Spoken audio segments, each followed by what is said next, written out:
Hello everyone, कैसे हैं आप सब लोग।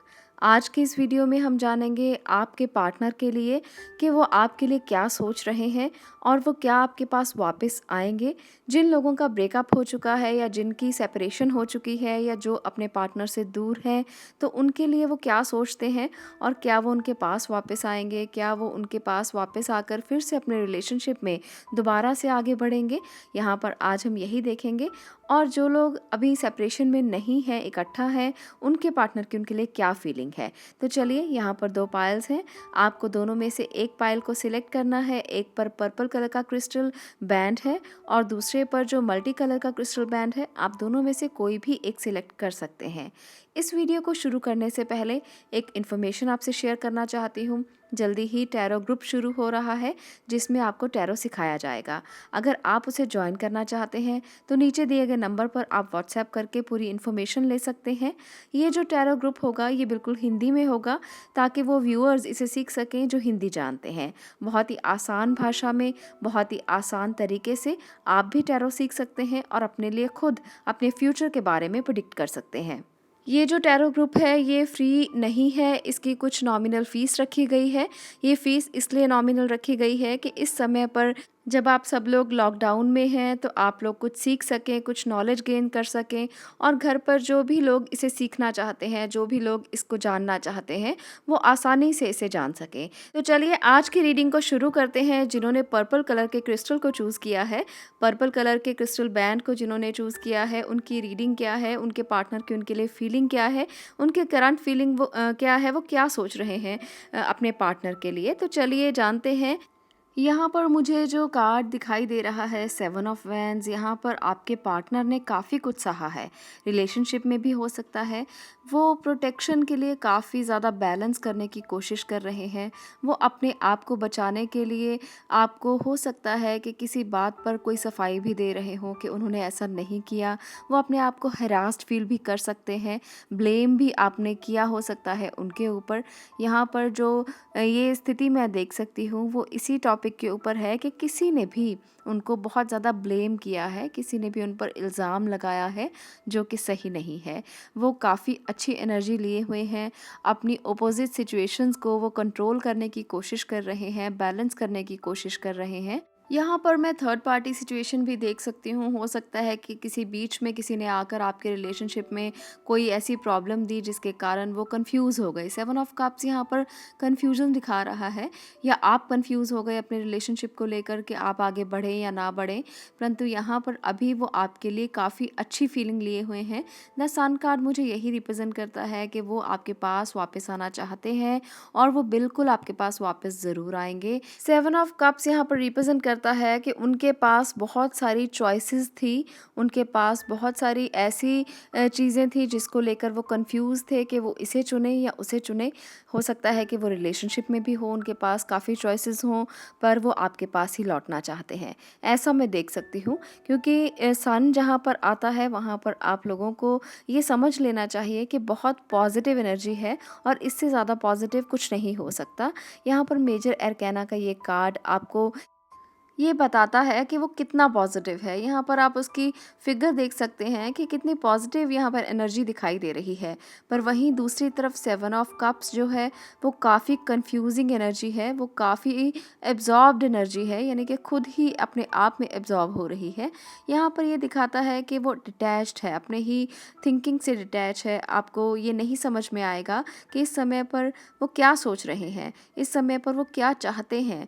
खुद ही उनको ये क्लियर नहीं है कि वो क्या चाहते हैं, क्या करना चाहिए, क्या उनकी थिंकिंग है। पर हाँ, वो आपके पास वापस आना चाहते हैं, आपको छोड़ना नहीं चाहते। हालांकि उनकी थिंकिंग थोड़ी अजीब है। यहाँ पर कभी वो कंफ्यूज होते हैं, कभी वो आपके पास आने के लिए आतुर होते हैं, पर हाँ, वो आना ज़रूर चाहते हैं। 8 ऑफ कप्स यहाँ पर रिप्रेजेंट करता है कि एक रिलेशनशिप में उनके अकेलापन रह गया है। पुराने रिलेशनशिप से उन्होंने काफ़ी बैड एक्सपीरियंसेस लिए जिसके कारण वो उसे छोड़कर आगे बढ़ेंगे और आगे बढ़ने के लिए वो अब इस समय पर पूरी तरह से तैयार है। यहाँ पर इमोशंस की एनर्जी काफ़ी ज़्यादा है, बैलेंस काफ़ी ज़्यादा है। हो सकता है आप इसी रिलेशनशिप में दोबारा से आएँ, हो सकता है कि अगर आप अभी सेपरेट रह रहे हैं तो ये जो कार्ड्स की रीडिंग मैं देख सकती हूँ, ये दिखा रहा है कि वो आपके पास वापस आ जाना चाहते हैं अपने रिलेशनशिप को ठीक करके। पिछली सभी बातों को भूल कर, पिछली सभी बातों से वो आगे बढ़ जाना चाहते हैं। 7 ऑफ एक्शन दोबारा भी यहाँ पर रिप्रेज़ेंट हो रहा है, दोबारा भी यहाँ पर आ रहा है। मैंने एनर्जी ओरेकल से जब आपके लिए कार्ड्स लिए तो 7 ऑफ एक्शन की एनर्जी यहाँ पर रिप्रेज़ेंट हो रही है। बैलेंस वो करने की कोशिश कर रहे हैं। 2 ऑफ इमोशंस है, जो रिलेशनशिप में बहुत सारा प्यार दिखा रहा है। वो आगे बढ़ रहे हैं, अपनी पुरानी बातों को भूल कर, अपनी कन्फ्यूज़न को दूर करके वो आगे आ रहे हैं। आपको भी अपने कदम जो है वो आगे बढ़ाने चाहिए, जिससे रिलेशनशिप में बैलेंस हो, जिससे रिलेशनशिप में दोनों को एक दूसरे के साथ आने के लिए बहुत ज़्यादा साहस मिले, जिससे दोनों ही एक दूसरे की तरफ स्टेप आगे करें। एक कदम आप आगे करें तो एक कदम वो आगे करें। तो इस तरह से आप अपने रिलेशनशिप में बैलेंस लेकर आ पाएंगे, आप अपने रिलेशनशिप को एक कर पाएंगे। पास्ट की बातों को भूलकर वो इस समय पर आगे बढ़ रहे हैं। आप भी पास्ट की बातों को भूल जाइए। जो भी नुकसान हुआ, जो भी फ़ायदा हुआ, दोनों चीज़ें भूलकर आपको एक बैलेंस्ड रिलेशनशिप बनाना चाहिए। इस समय उनकी फीलिंग यही है, वो आपके लिए काफ़ी एक्शन लेना चाहते हैं, काफ़ी ग्रोथ आपको देना चाहते हैं, काफ़ी ज़्यादा बातें आपके लिए सोच रहे हैं। अपनी फैमिली से भी वो इस समय आपके लिए ही बात करते होंगे। तो इस तरह की ये फीलिंग और ये एनर्जी मैं आपके लिए उनके मन में देख सकती हूँ कि वो क्या सोच रहे हैं, आपके पास आना चाहते हैं। जो लोग सेपरेशन में हैं, उनके जो पार्टनर हैं वो ज़रूर आपके पास आएंगे, और जो रिलेशनशिप में हैं और अभी एक दूसरे से कह नहीं पाए अपने दिल की बात, वो भी ज़रूर एक दूसरे से जल्दी ही कहने वाले हैं। वो भी जल्दी ही एक दूसरे के पास आने वाले हैं, और वो भी आप एक दूसरे के लिए जो भी सोचते हैं एक दूसरे से शेयर करने वाले हैं। तो यहाँ पर दोनों के लिए अच्छी एनर्जीज़ हैं। यहाँ पर हालांकि बहुत सारे स्ट्रगल, बहुत सारे चैलेंजेस, बहुत सारे यहाँ पर बैलेंस दिखाई दे रहा है कि किस तरह सिचुएशंस को आपने बैलेंस किया, किस तरह से एक दूसरे की बातों को आपने झेला है। तो यहाँ पर रिलेशनशिप इतना स्मूथ नहीं रहा, ठीक है, पर कोई बात नहीं। रिलेशनशिप जैसा भी हो, अगर आप सोचते हैं कि ये आपके लिए बने हैं या आप उनके लिए बने हैं, तो ऐसे में कुछ पाने के लिए कुछ खोना भी पड़ता है। तो आप लोगों को भी इस बात को ज़रूर समझना होगा कि अगर आप अपने रिश्ते में दोबारा आना चाहते हैं तो कुछ ईगो को आपको भी छोड़ना होगा, कुछ ईगो को उनको भी छोड़ना होगा। तो वो आपके पास ज़रूर वापस आएंगे। द सन कार्ड मुझे यही रिप्रेजेंट करता है। सेलिब्रेशन का कार्ड है, अच्छा है, बहुत पॉजिटिविटी है। तो चलिए, ये थी हमारी फर्स्ट पाइल की रीडिंग। अगर आप पर ये रेजोनेट की हो तो कमेंट सेक्शन में बताइएगा। अब हम बात करते हैं नेक्स्ट पाइल की, जिन्होंने मल्टी कलर के क्रिस्टल बैंड को चूज़ किया है। आपकी रीडिंग क्या कहती है? यहाँ पर द व्हील ऑफ फॉर्च्यून है, द 10 ऑफ वैंड्स है, द स्टार, 5 ऑफ कप्स। यहाँ पर ये एनर्जी मुझे दिखा रही है कि आपके पार्टनर ने आपके साथ रिलेशनशिप में बहुत कुछ सहा है। काफ़ी वो परेशान रहे हैं, काफ़ी इमोशनल हर्ट उनको हुआ है। आप लोगों के रिलेशनशिप बहुत ज़्यादा अच्छे नहीं रहे हैं। The wheel of Fortune represent करता है कि जो सिचुएशंस थी वो जल्दी ही बदलेंगी, कहीं ना कहीं ये जीवन का चक्र फिर से घूमेगा। द स्टार यहाँ पर रिप्रेजेंट करता है कि आपके लिए कोई गुड न्यूज़ ज़रूर होगी। 5 ऑफ कप्स यहाँ पर बताता है कि डाइवोर्स, सेपरेशन, कोई हार्ट ब्रेक, कोई ऐसी सैडनेस आप में है इस समय पर भी, आपने इसको झेला हुआ है या आपके पार्टनर ने इसे झेला हुआ है। डाइवोर्स और सेपरेशन हो चुका है और आप लोग इसके लिए सोच रहे हैं। नुकसान भी हुआ है काफ़ी सारा रिलेशनशिप में, तो आप इसके बारे में सोच ज़रूर रहे हैं, पर आप अकेले हैं इस समय पर, या आपके पार्टनर अकेले हैं इस समय पर और आइसोलेशन में हैं। वो काफ़ी ज़्यादा अकेला महसूस कर रहे हैं। आपके लिए पॉजिटिव भी हो सकता है, उनका जो सोच है इस समय पर वो पॉजिटिव हो सकती है, पर ये रिलेशनशिप काफ़ी ज़्यादा बर्डन वाला रहा है। बर्डन बहुत ज़्यादा था, आप लोगों ने एक दूसरे को झेला, आप दोनों ने एक दूसरे के लिए बर्डन उठाए। मैं यहाँ पर देख सकती हूँ कि बहुत सारी रिस्पॉन्सिबिलिटी रही है रिलेशनशिप में, जिसको आप उठा नहीं पाए और जिसके कारण आपके रिश्ते में धीरे धीरे फ्रिक्शंस बढ़ने लगी और ये रिश्ता टूटने की कगार पर पहुँच गया। कुछ लोगों का रिश्ता अगर नहीं भी टूटा है तो वो सेपरेशन में ज़रूर होंगे और ये जीवन का चक्र, जैसे मैंने पहले कहा, घूमेगा ज़रूर। एक बार आप एक दूसरे के लिए ज़रूर सोचेंगे और सोच भी रहे हैं, क्योंकि द स्टार कार्ड है। द स्टार यहाँ पर 17 नंबर का जो कार्ड है वो 8 नंबर पर आता है। न्यूमरोलॉजी की अगर बात करें तो 8 नंबर इन्फिनिटी है, यानी कि जीवन का वही चक्र जिसमें एक बार से अगर चक्र इधर घूमा तो भी वही सर्कल, अगर उधर घूमा तो भी वही सर्कल। ये पास्ट कर्मा का कार्ड भी कहा जाता है। पास्ट कर्मा भी आपके ऐसे हैं कि ये आपके रिलेशनशिप को वापस ज़रूर लेकर आएँगे। ये रिलेशनशिप आपका पास्ट से भी जुड़ा हुआ हो सकता है। कोई पुराना रिलेशन फिर से आपके जीवन में आएगा और फिर से वही चीज़ें शुरू हो जाएँगी।